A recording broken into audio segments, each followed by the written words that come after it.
바울이 빌립보서 1장 27절에서 복음에 합당하게 생활하라 그랬습니다. 그 내용을 보니까요, 한 마음으로 서서 한 뜻으로 복음의 신앙을 위하여 협력하는 것이라고 했습니다. 그런데 오늘 2절에서도 마음을 같이 하여 같은 사랑을 가지고 뜻을 합하며 한 마음을 품어 이렇게 얘기했습니다. 비슷한 내용을 반복해서 사도 바울이 빌립보 교회에게 전해주고 있습니다. 왜 그러한가? 같은 마음, 한 마음, 그리고 마음을 합하고 같은 사랑을 갖고 뜻을 합하는 것, 바로 이것이 복음의 본질이기 때문에 그렇습니다. 여러분, 교회가 된다는 것, 여러분 건물과 예배당이 없을 때 교회가 될 수 있나요? 될 수 있습니다. 어렵지만 가능합니다. 그렇다면 목사가 없다는 그 가정을 해본다면, 목사가 없을 때 흔하진 않지만 교회 될 수 있습니다. 그러나 교회란 예수가 없이는 안 되고 복음이 없이는 안 되고, 예수가 있고 복음이 있다면 본질적으로 반드시 그 마음이 예수 안에서 한 마음이 되어야 한다는 것을 가르쳐주는 것입니다. 그것은 복음의 핵심을 말하고 있는 것입니다.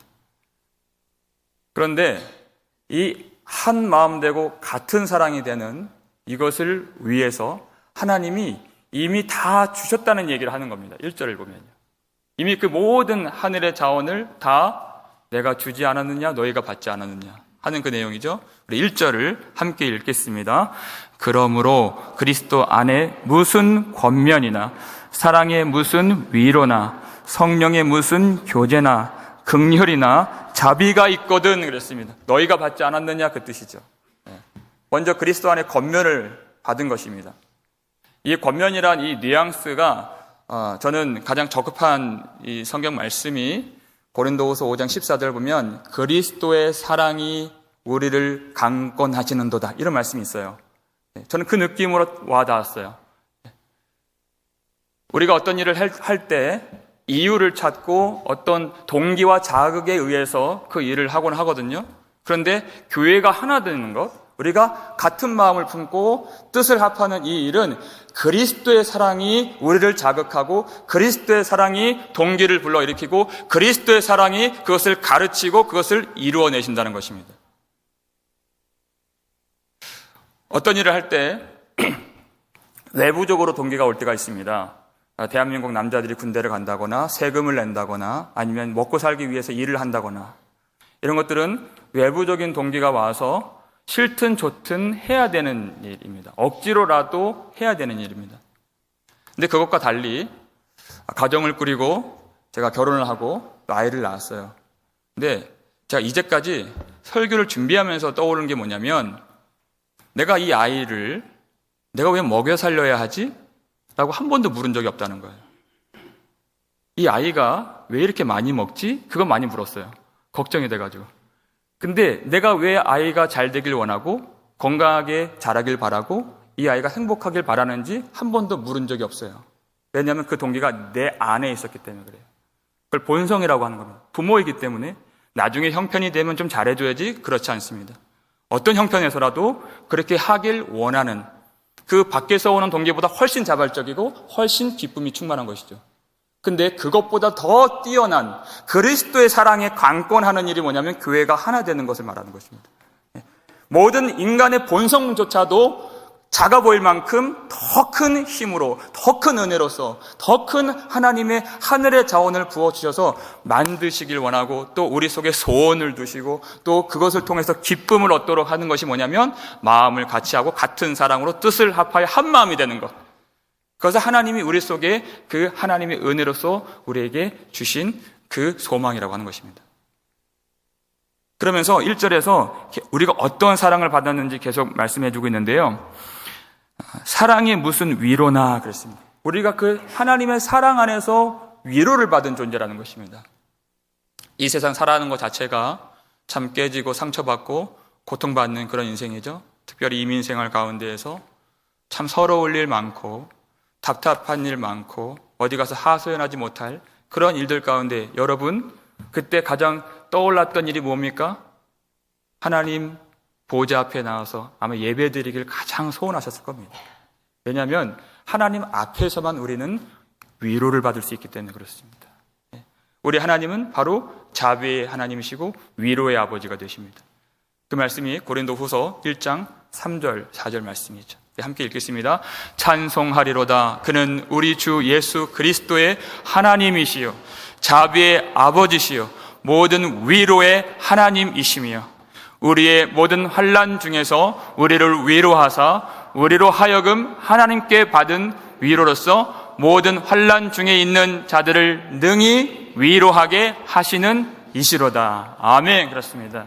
내가 갖고 싶은 것 하나님이 다 선물로 주셔서 내가 위로를 받는 것이 아니라 그저 내가 힘들 때 내가 들으면 그 마음이 물같이 녹는 어떤 달달한 음성을 하나님이 내게 들려주셔서 내가 위로를 받은 것이 아니라 오직 하나님의 아들 예수 그리스도로 말미암아 우리에게 소망과 위로를 주시는 자비의 아버지 위로의 하나님 되신다고 말씀해주고 있습니다.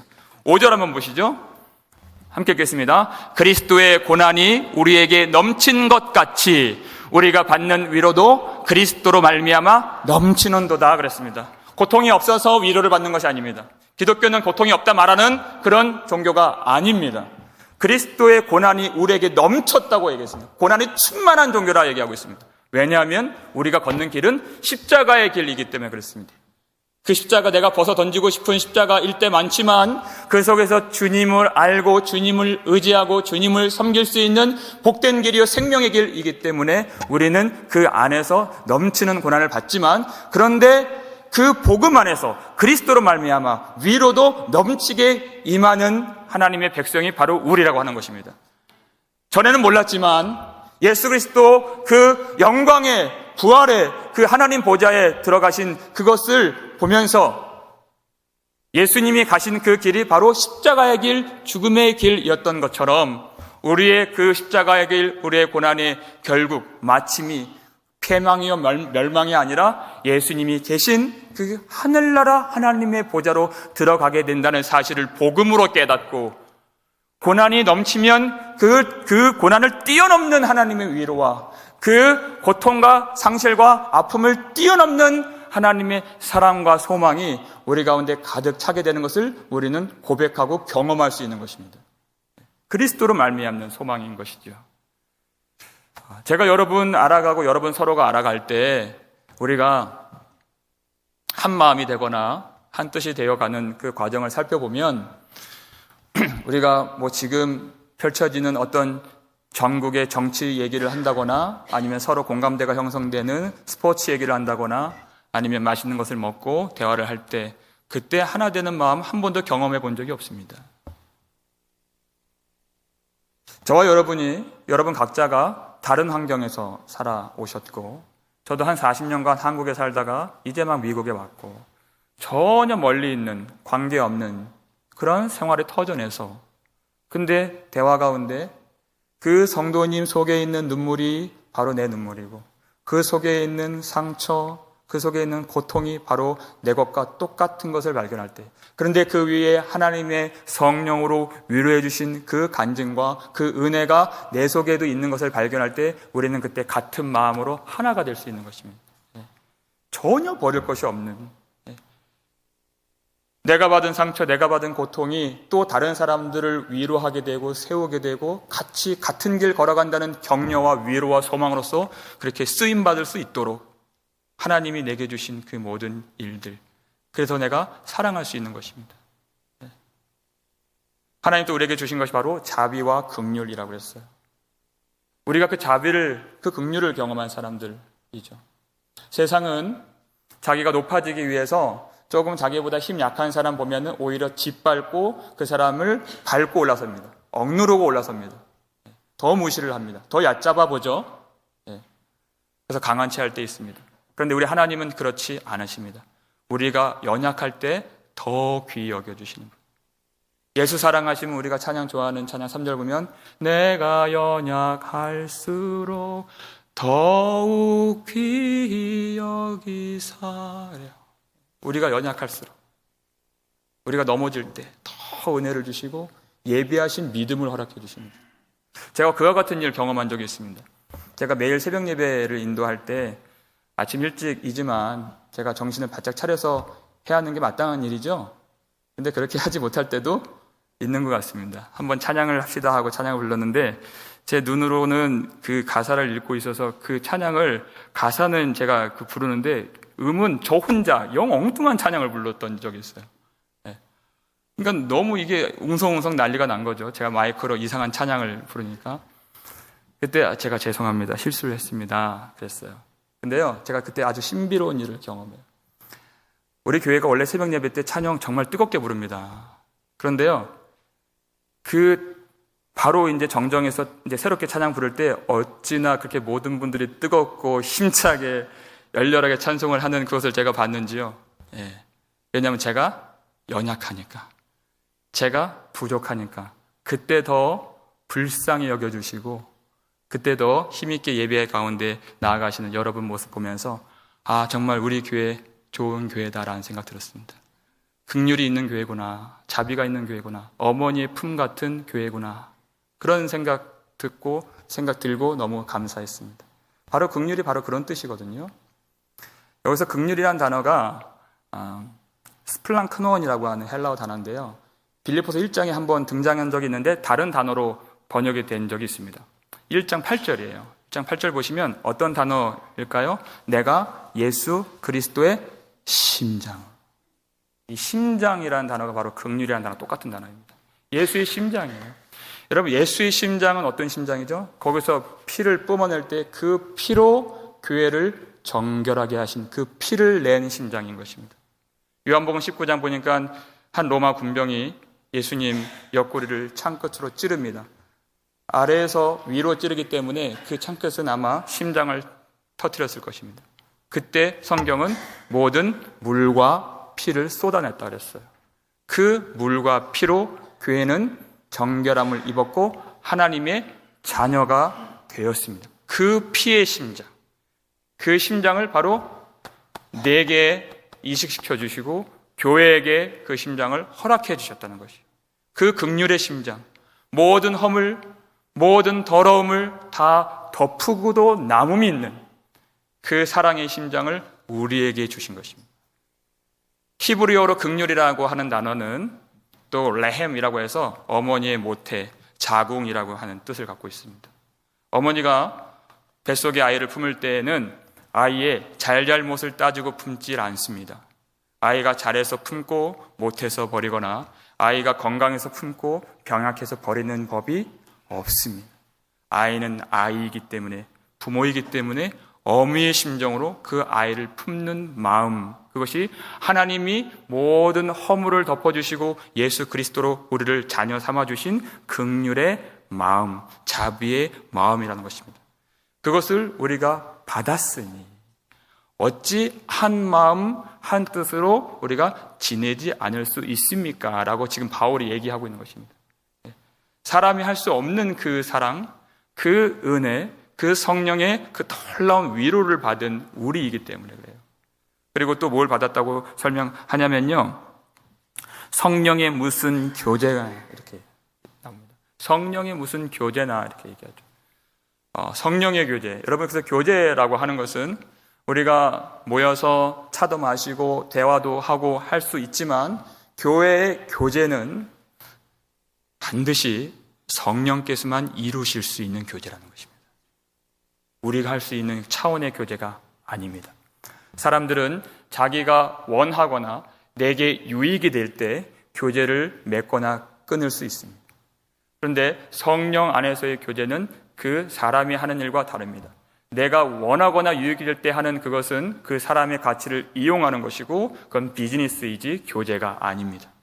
근데 교회의 교제는 그렇지 않다는 것이에요. 성령께서 이 교제라고 하는 단어가 나온 또 성경 구절이 있는데요, 고린도 후서 13장 13절 마지막 절입니다.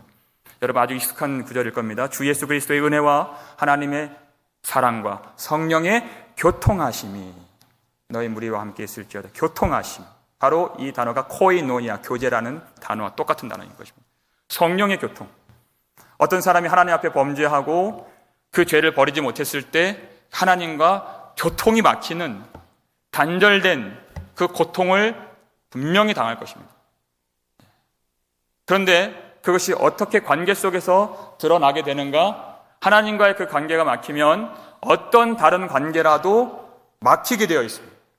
성령의 교통이 이루어질 수 없는 것입니다. 그런데 그것은 사람이 어떤 노력이나 지혜로 풀려지는 것이 아니라 오직 그 일은 마찬가지로 성령께서만 풀어주실 수 있고 회복시켜 주실 수 있는 그 하나님 되신다는 것입니다. 오직 성령께서만 우리에게 은혜를 베풀어 주시고 하나님과 다시 그 관계를 다시 회복시켜 주셔서 다시 사랑할 수 있는, 교제할 수 있는, 연합할 수 있는, 하나 될 수 있는 그 교회의 하나됨을 성령께서 지켜주신다는 것이죠. 그런데 우리는 이 사실을 망각하고 내 필요에 의해서 조금 나랑 생각이 맞거나 배경이 같거나 아니면 적어도 날 공격하지 않을 어떤 그 사람을 사귀길 좋아해요. 그런데 하나님이 말씀하신 교제는 그렇게 내가 내 기준으로 가르는 그 교제가 아닙니다. 마태복음 마지막쯤에 보면은, 마태복음 5장 마지막쯤 보면은 일반적인 교제와 성령께서 이루시는 교제가 구분되어 나오는데 46절 보면요, 너희가 너희를 사랑하는 자를 사랑하면 무슨 상이 있으리요? 세리도 이같이 아니하느냐?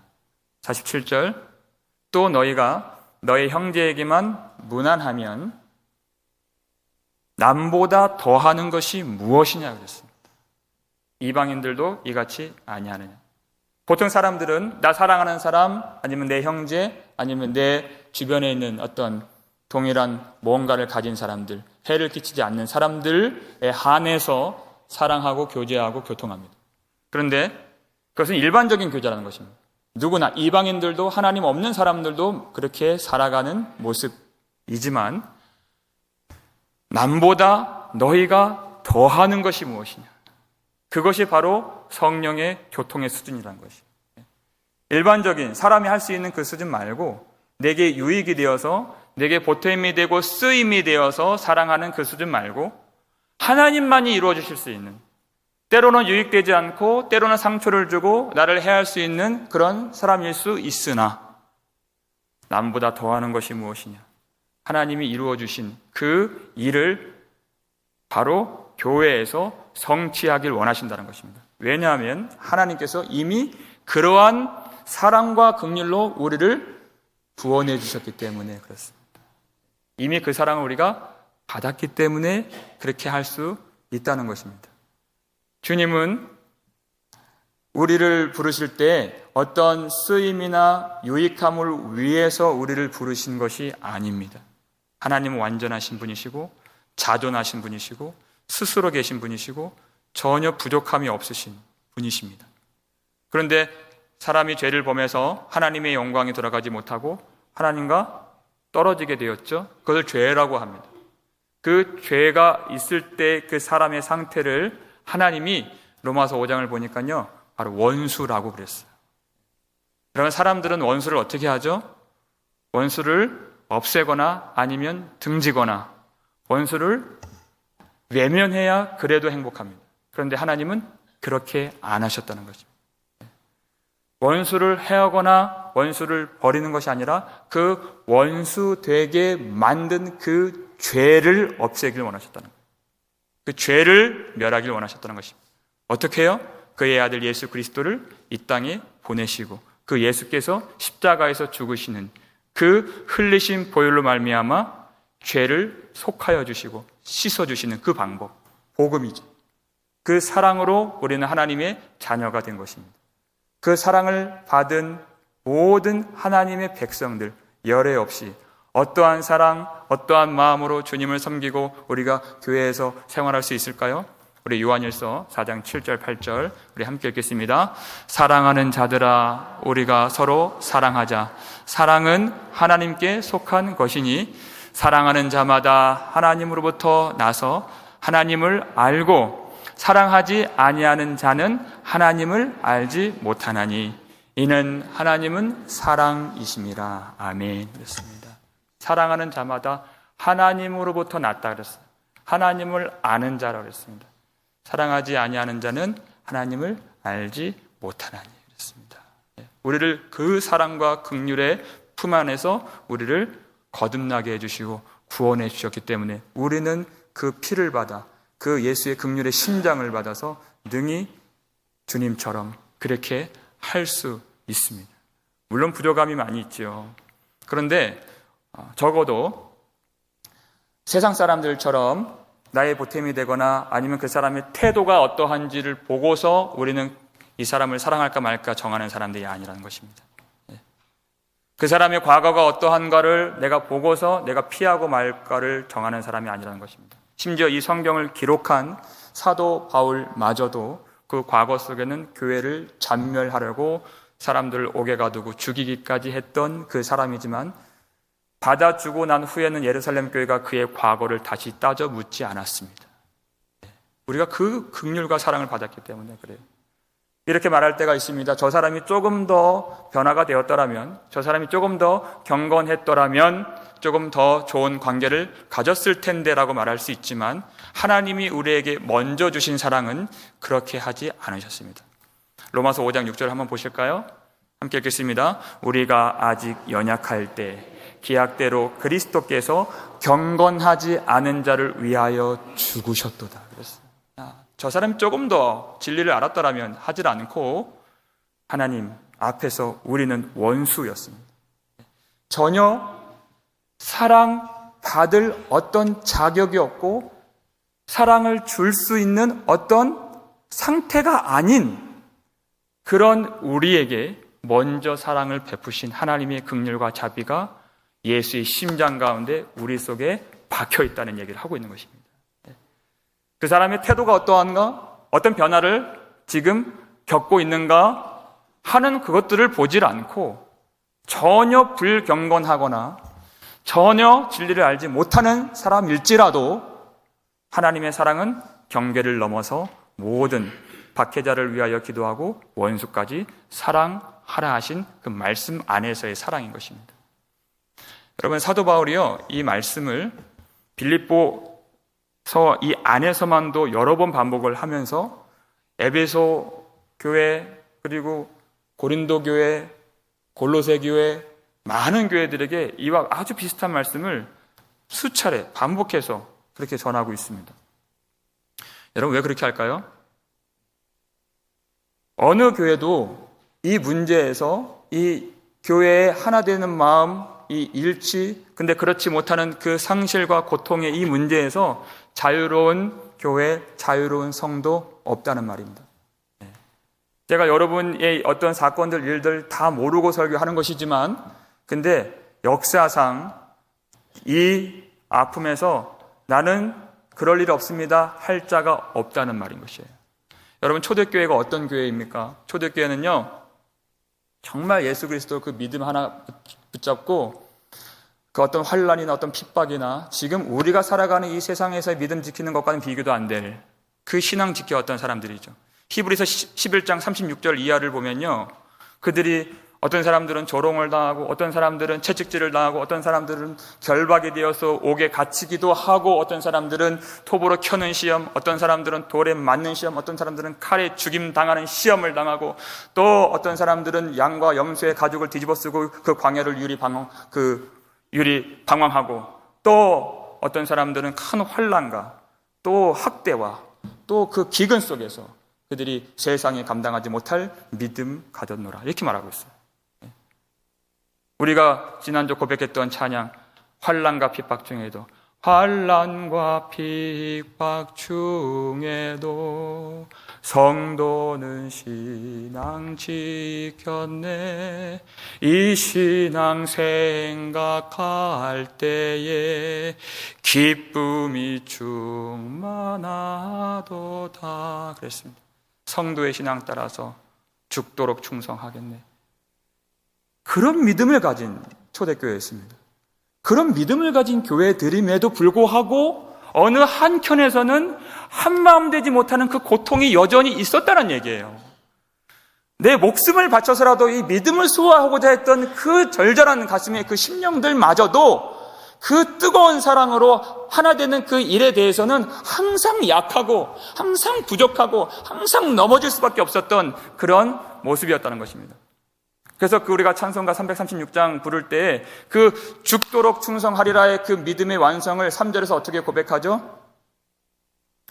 성도의 신앙 보험받아 원수도 사랑하겠네. 인자한 언어 행실로 이 신앙 전파하리라. 성도의 신앙 따라서 죽도록 충성하겠네. 예수님 앞에 이 믿음 지키기 위해서 내가 그 핍박과 환난과 그 극심한 궁핍과 학대를 받으면서 조롱을 받으면서 믿음 지키는 그 믿음과 그 예수의 몸된 교회의 한 마음 되기를, 그리고 한 뜻이 되기를, 한 생각이 되기를, 그렇게 힘쓰는 믿음이 동일한 믿음이라는 것입니다. 주님 주신 그 믿음이라는 것입니다. 이것은 우리가 할 수 있는 일이 아니고 오직 하나님이 하시는 일입니다. 그래서 여러분, 에베소서도 같은 문제로 고민을 했었죠. 4장 3절을 보시면요, 평안에 매는 줄로 성령이 하나 되게 하신 것을 힘써 지키라 했습니다. 우리의 노력과 우리의 어떤 열심으로 하나 되는 것이 아니라 성령으로요. 성령으로. 왜 그렇게 고린도 교회나 에베소 교회나 골로새 교회나 빌립보 교회나 그 문제로 시달렸는가? 저는 너무 잘 이해해요. 왜냐하면 멀리 갈 곳도 없이 저 자신을 보면 너무나도 잘 이해할 수가 있습니다. 누군가 대화를 하고 또 이야기를 나눌 때, 또 가족들과 이야기를 나눌 때가 있죠. 가족이라 해봤자 정상적으로 이야기 나눌 수 있는 사람은 한 사람밖에 없지만 대화를 할 때가 있습니다. 그런데 그 가족이랑 그 상대랑 얘기를 할 때 아주 조금이라도 나랑 좀 생각이 맞지 않거나 나를 동의하지 않는 듯한 조금이라도의 느낌을 받으면 참 그 못마땅해 해요, 제가. 네. 저는 참 복된 목회자이기 때문에 저를 대놓고 제가 어떻다고 비방하거나 저를 폄하하거나 저를 모욕하는 사람이 한 사람도 없습니다. 속으로나야 뭐 어떨지 모르겠지만 저는 못 봤어요. 없어요. 그런데 대화를 하거나 어떤 그 태도를 볼 때 조금이라도 그 상대는 의도하지 않았어요. 분명히 의도하지도 않은 건데 내가 찾아서 나를 조금이라도 겨자씨만한 어떤 폄하한다는, 나를 조금 무시한다는, 내가 하는 일을 조금 부정한다는, 동의하지 않는다는 그 느낌을 내가 조금이라도 내가 찾아서 받는다면 참 그 사람과 대화를 섞고 싶지 않아요. 그가 의도한 것이 아닌데도 불구하고 제가 그렇게 그 일을 발견하고 항상 많은 순간 발견하는데 정말 큰일 난 겁니다, 여러분. 예수님이 말씀하셨잖아요. 나를 따라오려거든 자기를 부인하고 자기 십자가를 지고 따라올 것이니라 하셨는데, 이렇게 그 겨자씨만한 것조차도 나 부인하는 거, 부정하는 거 내가 못 견뎌 하는 나라는 것입니다. 그것이 얼마나 힘든 일인가. 조금 의도하지 않는 것, 그저 내 감정, 내 기분에 따라서 내가 상처로 가져가고 나를 부인한다 생각하는데 그것이 되어야 내가 주님을 따라갈 수 있는데 그게 어렵다는 거예요. 부정함이 안 된다는 것입니다. 내 모든 정욕과 탐심이 이미 십자가 위에서 못 박혔다는 것을 내가 믿지 않고 있다는 얘기입니다. 너무 무서운 얘기죠. 여러분, 그래서 이 일은 하나님이 해주셔야 하는 일입니다. 바울이요, 교회가 하나 되는 그것을 마치 그림 같은 언어로 설명해 준 적이 있는데, 에베소서 2장을 보게 되면 그 벽돌이 벽돌로 연결되고 건물이 건물로 연결되는 그 성전이 지어가져가는 그림으로 우리의 구원과 우리의 하나됨을 설명한 적이 있죠. 여러분, 그 말씀이 에베소서 2장 마지막 2절인데요. 여러분 읽으실 때 어떤 단어를 강조해서 많이 이 속에 넣어놨는가 한번 살펴보시면서 함께 읽겠습니다. 그의 안에서 건물마다 서로 연결하여 주 안에서 성전이 되어가고 너희도 성령 안에서 하나님이 거하실 처소가 되기 위하여 그리스도 예수 안에서 함께 지어져 가느니라 그랬습니다. 단 2절입니다. 그런데 그의 안에서, 그 안에서, 성령 안에서, 그리스도 예수 안에서 그랬어요.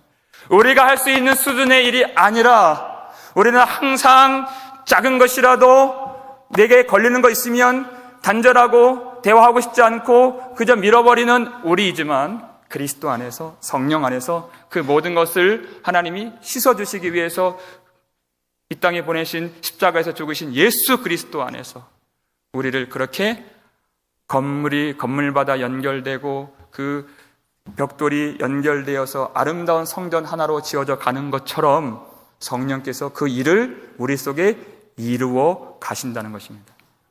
그래서 바벨론 포로 생활을 마치고 다시 성전을 건축하고자 했을 때 스룹바벨이 그 성전 그 건축의 총감독자가 되었을 때 스가랴 선지자가 하나님 말씀을 받아서 성전 건축이 어떻게 이루어질 것인가를 주신 말씀이 있습니다. 스가랴 4장 6절 우리 함께 읽겠습니다. 그가 내게 대답하여 이르되 여호와께서 스룹바벨에게 하신 말씀이 이러하니라. 만군의 여호와께서 말씀하시되 이는 힘으로 되지 아니하며 능력으로 되지 아니하고 오직 나의 영으로 되느니라. 아멘. 그렇습니다. 하나님, 우리 참 연약합니다. 주님, 고백하라는 얘기예요.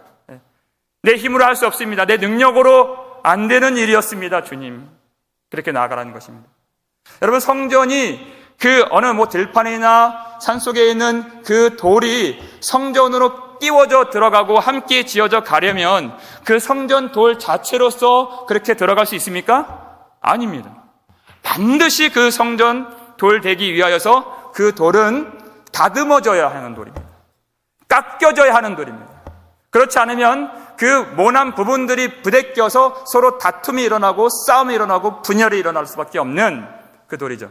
그런데 하나님이 솔로몬에게 지혜를 주셔서 그 성전을 만들라 하셨을 때 이렇게 만들라고 하셨습니다.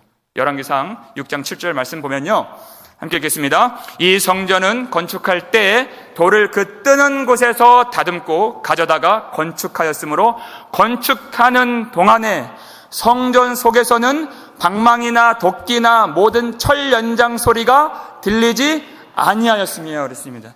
하나님의 거룩한 영이 임하시는 이 성전은 모든 화평함과 거룩함으로 주님께 예배드리는 곳이지, 그렇게 부딪히는 소리, 그 철 연장 소리, 도끼 소리, 방망이 소리로 다툼이 일어나는 곳이 되어서는 안 된다는 것입니다.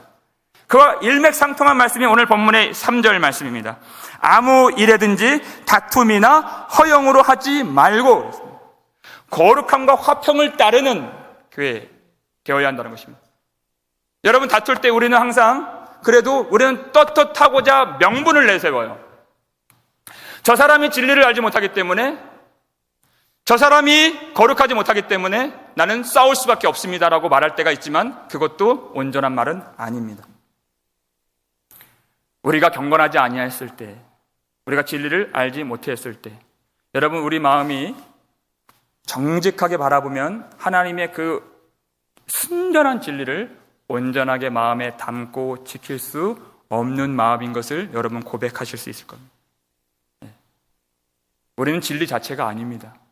우리도 어딘가로는 기울어져 있는, 항상 연약함이 있고 비어진 자리가 있는 그런 사람들이죠. 그런데 이 교회 안에서 그 다툼을, 그리고 어떤 허영이나 이 교만한 마음을 가져서는 안 된다는 것이에요. 자기 자신을 정직하게 알면 그렇게 할 수가 없다는 것입니다.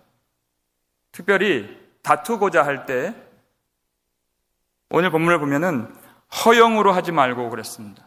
우리가 참 싸울 때 우리는 본능적으로 잘 싸우는 사람들입니다. 어떻게 하면 탁 그 말을 하면 상처를 받는지 그걸 아는 사람들이에요. 근데 왜 허영을 하나님이 하지 말라고 하느냐면, 허영은 자기 과시입니다. 자기를 확대시키는 것이고 자기를 높이는 것입니다. 여러분, 어떻게 하는 것이 그 허영을 가지고 싸우는 것일까요? 대표적으로 우리 말에 자기 과시가 있어요. 자기 높임이 있습니다. 특히 싸울 때 내 생각이 맞다는 것을 관철시키기 위해서 우리는 말에 과장법을 많이 사용합니다. 나는 반드시 그렇게 안 해. 나는 결단코, 나는 기필코, 나는 그런 사람이 아니야. 자기를 높이는 것이죠. 절대적인 표현을 쓰는 것입니다. 그리고 상대방이 틀렸다는 얘기를 하는 것입니다. 나는 한 번 아닌 건 끝까지 아니야. 우리가 그 말 잘해요. 내 생각이 얼마나 맞는지를 그렇게 어필하는 거죠. 그런데 이거 정말 무서운 일입니다. 우리 정말 그러면 안 됩니다. 우리는 그런 과장법, 절대적인 용법을 사용해서 절대자의 자리에 올라가고 싶어하는 사람들이에요. 무서운 표현입니다. 우리는 누구나 절대적인 표현을 쓸 수 없는 사람입니다. 그거는 진실로 진실로 내가 너희에게 이르노니 말씀하신 예수님만 하실 수 있는 말씀. 우리는 항상 넘어질 수 있는 사람들이고 내가 생각하는 그 선에 못 미칠 수 있는 사람들이고 아니 그보다 더 못할 때 많은 사람들입니다. 내가 싸움에서 이기려고 저 사람보다 내가 더 높아지려고 그렇게 했던 것들 우리가 버려지는 과정, 그런 절대적인 용법에서 인자한 언어 행실로 낮아지는 과정이 성전돌로 맞아 들어져 가는 과정인 것입니다. 우리가 그 사랑, 하나님의 사랑의 위로 성령의 교통하심과 자비와 긍휼과 그리고 그리스도 안에 권면을 받은 우리이기 때문에 그 사랑, 그 은혜가 우리 안에 있기 때문에 그것을 알면 오직 겸손한 마음으로 각각 자기보다 다른 사람을 낮게 여길 수 있는 이 모든 일이 하나님으로부터 온 것이기 때문에 하나님이 주신 은혜이기 때문에 내가 할 수 있는 일이 아니기 때문에 오늘도 우리는 은혜가 필요하고 오늘도 우리는 주님의 도우심이 필요하고 오늘도 주 없이 살 수 없습니다 고백해야 하는 우리라는 것입니다. 그때 그 겸손한 마음 안에서 주님을 절대적으로 바라보고 사랑하는 마음 안에서 우리가 건물과 건물이 연결되고 돌과 돌이 그렇게 모퉁이 머릿돌 되시는 예수님을 중심으로 하나가 될 수 있는 그 교회로 하나님이 이루어 가신다는 것입니다. 마지막으로 이 말씀 한번 살펴보고 예배 마치겠습니다. 고린도전서 4장 7절 말씀 함께 읽겠습니다. 누가 너를 남달리 구별하였느냐? 내게 있는 것 중에 받지 아니한 것이 무엇이냐? 내가 받았은즉 어찌하여 받지 아니한 것 같이 자랑하느냐? 우리가 참 영혼이 혼탁해질 때는 내가 갖고 있는 그 지식과 나의 선행과 내가 알고 있는 진리 그것 가지고 사실은 다 하나님이 주신 거거든요. 근데 그걸 가지고 판단을 해요. 내가 알고 있는 진리를 가지고 사람들을 비방을 하고 사람들을 억누르고 사람들을 무시할 때가 많이 있습니다.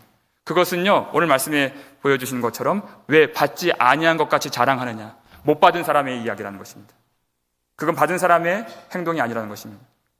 정말 받은 사람은 그것이 하나님께로부터 온 진리, 하나님께로부터 온 은혜인 줄 알고 절대 자랑하지 않습니다. 어떤 절대적인 용법을 사용해서 그를 나와 나누지 않습니다. 그를 구별하지 않습니다. 나도 하나님의 은혜가 필요하고 그도 하나님의 은혜만 필요한 그것만 알고 주님께 엎드리고 주님의 은혜만 구하는 것입니다. 여러분, 하나님 우리에게 은혜를 주셔서 기도를 주시는데요. 근데 정말 복된 건 뭐냐면 기도를 열심히 정말 뜨겁게 하고 난 다음에 기도하지 않는 사람이 보이지 않는 겁니다. 그게 복이에요. 근데 잘못 기도하면 정말 열심히 기도하고 난 다음에 기도 안 한 사람이 보여요. 그러면 정말 잘못한 거예요. 그럼 정말 헛되게 한 겁니다.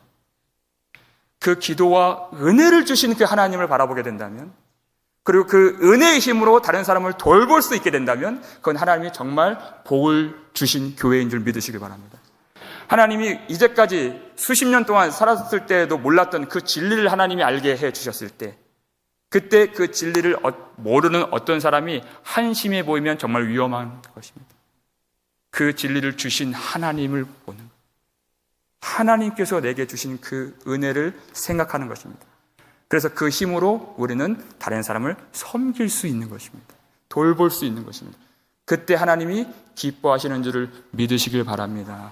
주님은 진리가 되시죠? 주님은 완전하신 하나님 되십니다. 그런데 충분히 자랑하실 수 있고 높임을 받으시는 하나님이시지만 자랑치 않으시고 교만치 않으시고 주님이 바로 그 진리가 되신 주님도 그 주님이 오히려 낮아지시고 종의 형체를 가지시고 그리고 십자가에서 죽으시고 자기를 부정하셨습니다. 우리는 진리도 아닌데, 우리는 아무것도 아닌데 할 수만 있으면 허영과 다툼으로 높아지려고 하는 우리를 구원하시기 위해서, 우리에게 복을 주시기 위해서, 우리에게 하나님의 그 영광을 보여주시기 위해서 이제까지 사는 동안 제대로 사랑하지 못한 우리임에도 불구하고 긍휼과 자비를 주시는 그 아버지의 사랑이 다시 십자가에서 발견될 때 그 하나님의 사랑이 우리 마음 가운데 밀려와 그리스도 안에 권면해 주시고 사랑의 위로를 주시고 성령의 교통을 주시고 긍휼과 자비를 베풀어 주신 우리 아버지 하나님, 그리고 비천한 우리를 높이시기 위해서 낮아지신 예수 그리스도의 마음이, 그 심장이 우리 속에 임하여 겸손한 마음으로 다른 사람을 돌보고 섬기며 한 마음으로 오직 주님을 높이는 저와 여러분 되시기를 주의 이름으로 축원합니다.